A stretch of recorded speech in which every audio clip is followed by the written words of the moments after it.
Greetings students. Today we are going to learn about Godrej, a very well-known Indian company.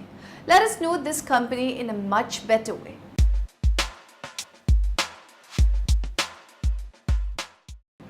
The Godrej Group is an Indian conglomerate headquartered in Mumbai, Maharashtra, India, managed and largely owned by the Godrej family. It was founded by Ardeshir Godrej and Pirojsha Godrej in 1897 and operates in sectors as diverse as real estate, consumer products, industrial engineering, appliances, furniture, security and agricultural products. Subsidiaries and affiliated companies include Godrej Industries and its subsidiaries Godrej Consumer Products, Godrej Agrovet and Godrej Properties, as well as a private holding company Godrej and Boyce.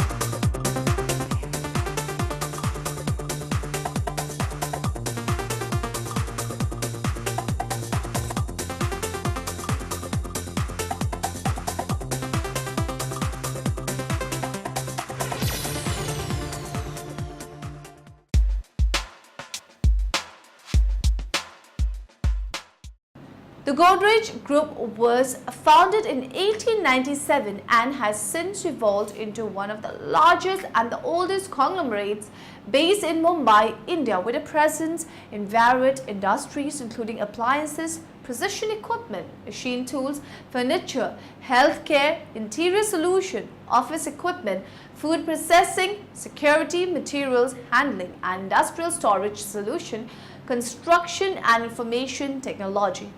The group is headed by A.D. Godrej and has brother-in-law and cousin Nadir Godrej and Jamshed Godrej. Traditionally, Vikhroli, a suburb to the northeast of Mumbai, has been Godrej manufacturing base, but increasingly the group has moved significant production facilities away from Mumbai. The Godrej Group also owns vast land in Vikhroli, occupying 3,500 acres of 14 kilometers square of land on both sides of the Vikhroli section of the LBS Park. That makes the Godrej Group the biggest private landowner in Mumbai by far. Such vast land can, in theory, be used to create at least 1,500 acres, 6.1 kilometers square of residential floor space, which at very modest rate rupees 10,000 per square feet can be sold for USD 16 billion. Thus, the Godrej Group is sitting on an invisible cash pile that is an envy of other Indian conglomerates. Moving from one challenge to another, the biggest challenge for large industrial houses is succession and to keep the group in one piece. The 7,000 crore rupee Godrej Group has a lot of potential successors, but the family is clear on one thing, that it's going to be a professionally run and managed organization. Here's more. Adi Godrej may have all his 3 children working in the Godrej Group, but he's clear that the group will not be controlled by any of them individually, or the other Gen X Godrejcians of his brother and cousins. There are already 4 persons in the next generation who are working in the company. There's a 5th person who is training currently. She may go for further education later. So the 4th generation is already in the business. But we are very clear that each of our companies is managed by a non-family professional. So we have an MD or president of each of our companies who is not a family member. And the family members are generally involved in strategy, human resource development, corporate governance, and at the board levels. Ownership is equally divided between Adi Godrej, brother Nadir, and cousins Jamshed, Rishad, and Jamshed's sister Smita. And here's who is already in the company. Tanya Dubash, the eldest, is currently a director on the board of Godrej Industries, while Nisaba Godrej heads human resources, while the youngest, Pirojsha Godrej, is involved in Godrej Properties, incidentally touted by Adi Godrej as the potentially fastest growing company. Navroz Godrej, son of Jamshed Godrej, manages special projects in Godrej Boyce. There are potentially 5 more successors that could come into the group, and professionalizing the conglomerate across Godrej Industries, consumer, products, properties, Boyce and Agrovet is possibly a way to avoid future conflicts and continue operations in the best interests of shareholders. From now on, there will be only stable return at best time. And so, the over a century-old Godrej legacy is poised to carry on in the most transparent way possible, feels Adi Godrej. And there's no better time than this to freeze this succession plan when the company is poised for huge growth.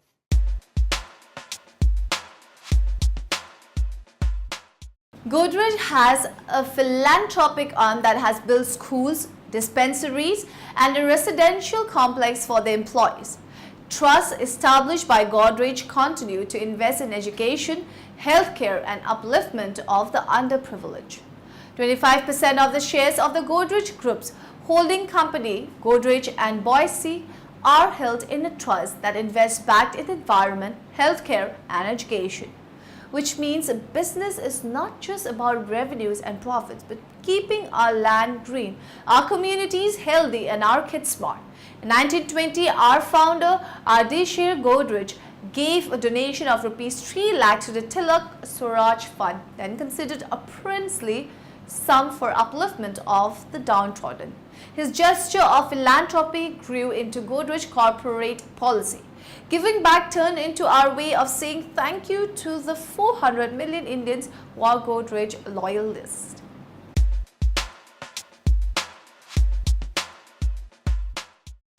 Teach for India (TFI) is a nationwide movement that aims to narrow the education gap in India by placing outstanding college graduates and young professionals who commit 2 years to teach full-time in under-resourced schools. They will become lifelong leaders working from within various sectors toward the pursuit of equity in education.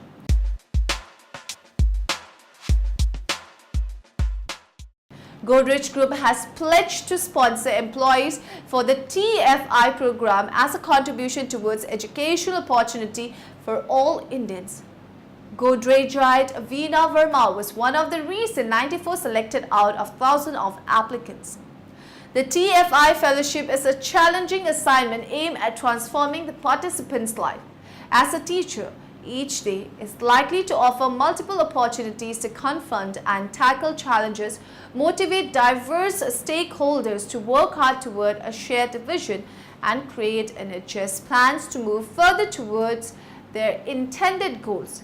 Every TFI fellow has 2 main responsibilities: classroom instructional leadership and community transformation project.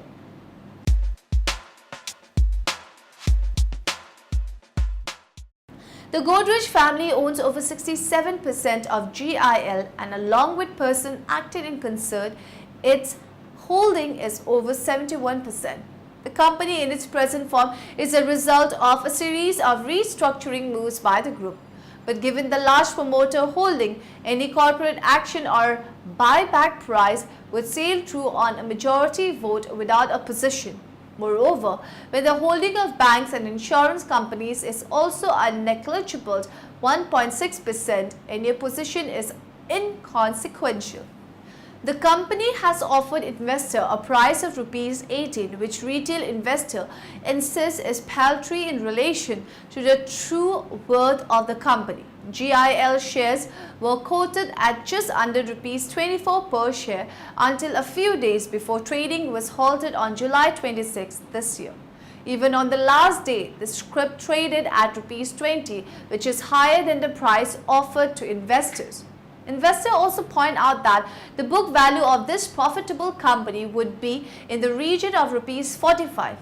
What is perplexing is that GIL, like Sterlite, has sought a negative concern from investors to its offer, unconcerned about good corporate practices. If investors do not specifically reject the offer, it would be assumed that they have accepted it. As in case of Sterlite, the NSDL has also sought a clarification from SEBI with regard to transfer of shares from investor account without a positive consent from investors. The depository regulations do not allow it to transfer shares without investor specific consent. One shareholder, Sanjeev Shah, who along with his brother owns 1 lakh shares in GIL, wrote to chairman protesting against what he believes is an unfair price. He alleges that GIL had neither sent a balance sheet to investor nor declared a dividend for the year ended March 31, 2002, making it difficult for him to evaluate the true worth of the shares. Since then, GIL has declared a 10% interim dividend on shareholders on August 14, 2002. So students, we got to know about the various aspects of Godrej. Hope you must have got useful information about the company. Have a nice day. Goodbye.